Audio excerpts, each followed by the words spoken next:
Hello friends, காலை வணக்கம். இன்னைக்கு டே 73 ஆஃப் மை இன்டர்ன்ஷிப் பிளாக். இன்னைக்கு எப்பயும் போல காலையில இருந்து நம்ம டியூட்டிக்கு வந்து கிளம்பியாச்சு. இன்னைக்கு காலையில சாப்பிட்றதுக்கு வந்து இட்லியும் சாம்பார் வச்சிருந்தாங்க. அதை சாப்பிட்டு முடிச்சு நம்ம டியூட்டிக்கு வந்து போயாச்சு. இன்னைக்கு வந்து ஒரு சம்பவம் ஆகி போச்சு ஃப்ரெண்ட்ஸ். அது என்னன்னு வீடியோட கடைசியில் சொல்றேன். இன்னைக்கான கொஸ்டின் என்னன்னு பாத்தீங்கன்னா, நம்ம உடம்புல ஒரு குறிப்பிட்ட பாட்டை வந்து பெரிஃபரல் ஹார்ட்னு சொல்லுவாங்க. அது என்னன்னு தெரிஞ்சா கமெண்ட்ஸ்ல சொல்லுங்க. இன்னைக்கு லஞ்சுக்கு வந்து ரைஸ், பருப்பு குழம்பு, அவியெல்லாம் வச்சிருந்தாங்க. அதை அப்படி சாப்பிட்டு முடிச்சு நம்ம டியூட்டிக்கு வந்து கிளம்பியாச்சு.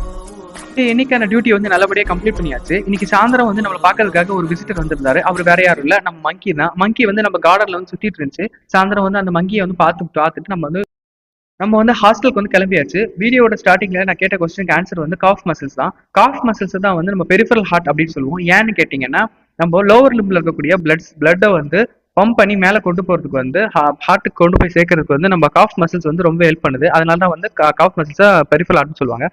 நம்ம நண்பர் கோபிநாத் வந்து ஊர்ல இருந்து வந்திருந்தாரு. அவர் நமக்காக சோமாஸ் எல்லாம் கொண்டு வந்தாரு. அதை அப்படியே சாப்பிட்டு முடிச்சாச்சு. வீடியோட ஸ்டார்டிங்ல நான் சொன்ன சம்பவம் என்னன்னு பார்த்தீங்கன்னா, இதுதான். வீடியோ எடுக்கும்போது ஃபோன் கீழே வந்துச்சு ஃப்ரெண்ட்ஸ்.